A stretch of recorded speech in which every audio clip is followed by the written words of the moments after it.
Hey, Ronnie Jr. And this was a time that I would say probably is a one of a kind time for you, being in the group Soluna. Um, 2002, what do those memories feel like, and how did you join with that group? Because that group went on to do some really fun things, be it going on tour, et cetera, et cetera. Tell me about that experience.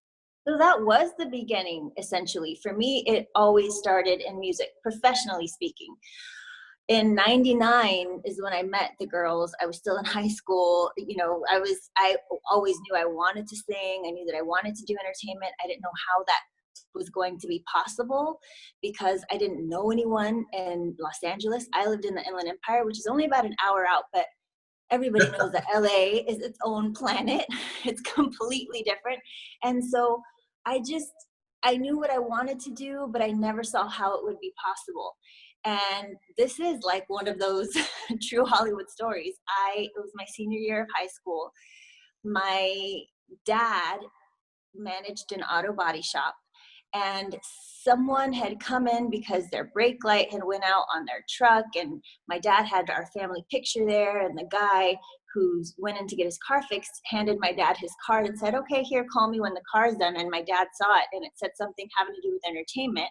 And my dad was like, wait a minute, you're in entertainment? My daughter sings. And you know how parents are your biggest promoters. Yeah. And so he said, well, have your daughter give me a call. I don't know if he was annoyed by my dad or what, because here my dad is just like promoting his daughter when he's supposed to be having his car fixed. So my dad comes home that day and he tells me, I met this guy. I told him about you. And I was so embarrassed. I was like, why? Why are you doing this at your Yeah. work? Stop it. And I just remember thinking, well, if this guy is anybody, what's he doing way out here? Yeah, because Inland Empire, for those that don't know, I mean, I could make a joke and say it's like the Jersey to New York City kind of a thing, but it's not just that. It's very far when it comes to traffic. Like, what would have put you out there? Especially if this was supposed to be an industry executive. But, there is reasons to be in the Inland Empire. It's a nice place, yeah. And of course, I'm 18, so my whole world is there. And now, of course, as I'm older, my brain and my horizons have expanded. And now I know that you can be traveling anywhere and be doing anything. But Yeah. during that time, I was like, why is he in my world if he's anybody? In my mind at that time, if you were in entertainment, you lived on Hollywood Boulevard and there were cameras, at your office. That was just my thinking. And Yeah. so I did call him, and his name is Nick Martinez. And he said to me, your dad told me about you. Will you just sing me something over the phone? And I thought that was so weird. And in my mind, I was like, well, that's not how an audition goes. That's not what you see in the movies. And so I begrudgingly sang a song. I was embarrassed. I was like, what am I doing? I went into the bathroom because it had better acoustics, and I sang the only song I could think of at that moment, which was Amazing Grace. I sang it a cappella.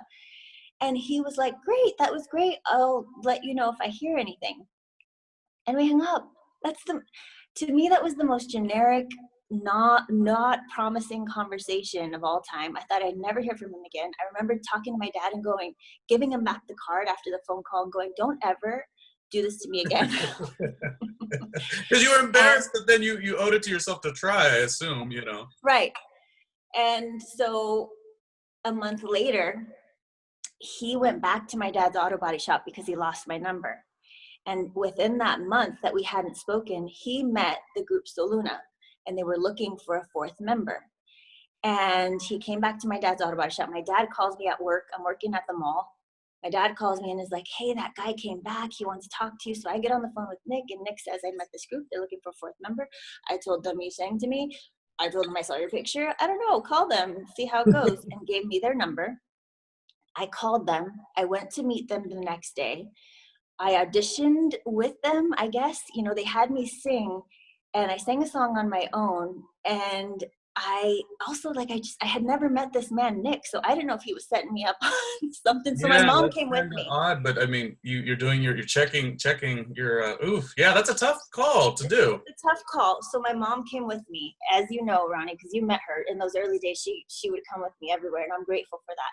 So I went in, I met the girls. I didn't know how it would go because when you're in a room full of girls, the it could be very, there could be a lot of tension. There, you know, some girls are like cats. When you come together and you're like, are they gonna like me? Are they not? Are they gonna? And so they had me sing a song. I sang one, and then I felt like, this is me looking back into my memories, and maybe I'm just magnifying the moment, but I felt like this is when the magic happened. They said to me, have you ever sang in harmony? And I said, well, sure, you know, with my mom sometimes, or at church. It's only like I sing one harmony when my mom's singing. And they go, well, we want to sing in 4-part harmony. And so, you know, I said, well, I've never done that. He said, well, why don't you just go ahead and sing and we'll all join in. And so I started singing, and they all joined in with their 3 voices, and it locked. I mean, this sounds, this is that movie that's part. nice. It locked together, and it felt so magical. And I just remember thinking, it was overpowering and it was overwhelming for me because I had never done that before. And I had never even seen it in person. I saw Boyz II Men do it on TV, but I had never actually experienced it. And it worked.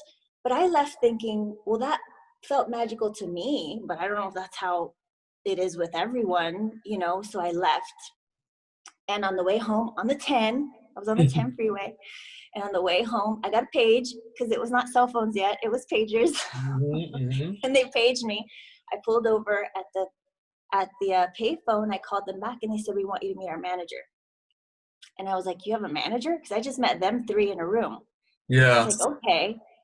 So I come back to meet their manager the next day. Before we walk into their manager's office, they say to me, our manager, Suzanne passed. Do you know who that is? And I said, no.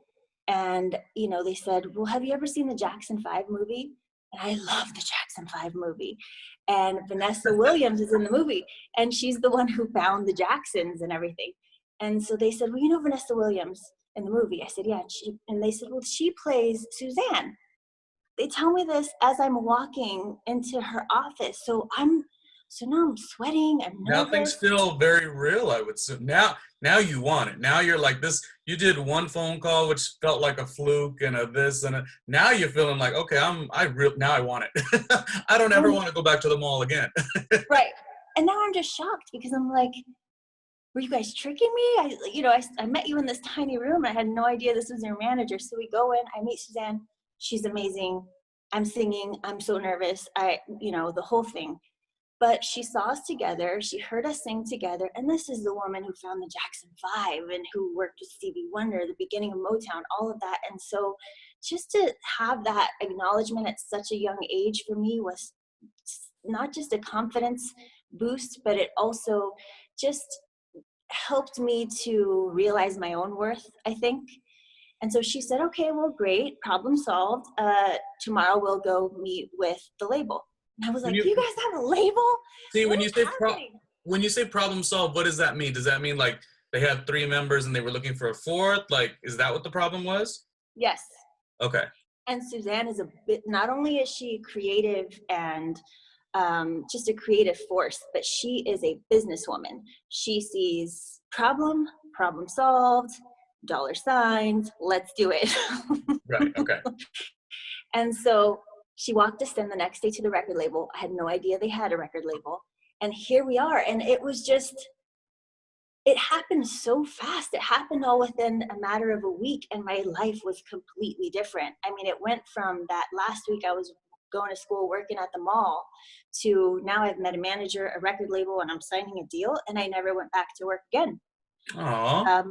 It was crazy. And it was just, I mean, I look back at those times going, I just kept following the next step. I didn't know what it was going to lead to, but I just kept following the next step, knowing what was in my heart and knowing what I wanted, and just sheer hoping that it would turn into something good. And it did, thank God. And that was my beginning of coming into the industry as a professional entertainer. What was it like with being the 4 girls in a group? This is sort of, I don't want to use the word, but I guess I kind of have to. This is sort of like post the Latin explosion sound. So you think that had a reason to do why you 4 were selected and why it was the perfect timing also? So when the time that we got together was 99, 2000. So this was right smack dab in the middle of the Latin sound.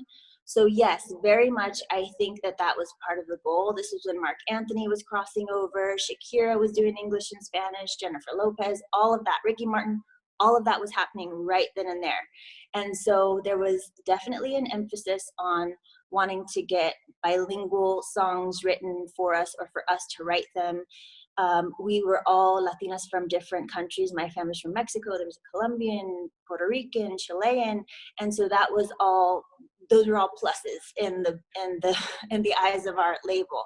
Mm. But I will say, even though that was the goal, I was shocked at how well we got along, because and I think that had to do with not just our culture, but the way that each of us grew up. You know, nobody grew up with a silver spoon in their mouth, and each one of us came up in our own version of the neighborhood, you know. And so when we came together, it was like, hey, I want to do this, you want to do this. And we all grew up with siblings. I think that was another reason why we were all able to handle each other and be around all the time. You have a couple. Yes.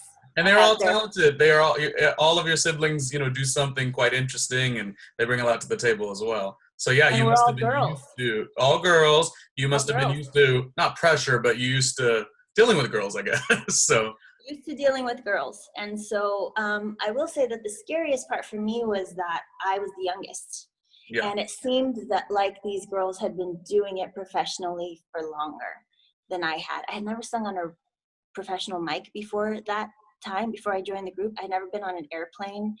I had never done any of that. And so I was thrown into it with girls who already knew how to do it and girls who were older than me. And it was really scary at that time, but it's probably the thing that helped me the most, because had I been left to my own devices and doing it on my own, maybe as a solo career, it would have taken me longer. I know that. I know that for me, being thrown into the mix with people who are already doing it, I have to catch up and I have to do it. And it was good for me because from there, we literally recorded an album, went on tour, and everything, it happened so fast. Yeah. I just had to keep up. You always hear that like Shonda Rhimes story about the year of yes. So yeah, even though you're young, you got to say yes. Like you got to try it out. And then you know that you could take your career wherever it needs to go after, which I do want to talk about your solo stuff in a moment. But going back just even to Soluna, was there any like big highlights as far as like touring? I believe you guys were on tour with Enrique Iglesias. What are some of the big standout moments in that time, and how long did that run go for, Selena? How long were they essentially together? So that year that I first met you, which was 2002, so that was now a couple of years after we had initially started the group. We had recorded, we were on tour. That was probably the biggest year of all for us, and for me up until that point, because it was the year that our album had been finished. We started to learn to promote and perform together, and it was like boot camp. It was every day you're on a plane going to a different city. We were Mark Anthony's opening act. At the same time, we were Enrique Iglesias' opening act, and those are two separate world tours. So we jumped from one stadium to another stadium with these two ridiculously huge artists with fan bases across the world. And then we were on the radio tour. So that's where we went to Kiss FM. We saw you. We were on all these major radio stations, and we would go into the stations and we would fly. This was back in the day where not everything was done over email or virtually. So we would have to fly to the radio station, meet the program directors in person, play them our song, hope that they would play it, hang out in that city. And so it's just, for me, it was the most fun I had ever had in my life. I was doing exactly what I wanted to do at such a young age, when 2 years prior, I didn't know how that was even going to be possible. I was opening for these acts that I had listened to all my life. It was surreal. And as much as I was trying to stay in the moment, it was so fast and it was so big for me at that time. I had never experienced, it wasn't like I had tried my hand at this entertainment thing for 10 years and finally I got my big break. No, it was immediate. And so I was trying to look around as much as I could and be grateful and take it in, because I knew that at that age, that even though I didn't know exactly what to be grateful for, at some point in my life, I would look back at that time. I knew that. I just knew that. And so the Staples Center, Madison Square Garden, the Greek Theater, big arenas in Mexico, Puerto Rico, Dominican Republic. I mean, that was the year, 2002.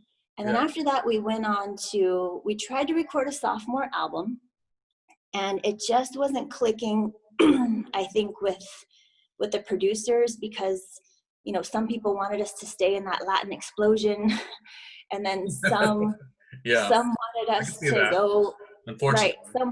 And then some were going, no, that's completely over. You got to go alternative now.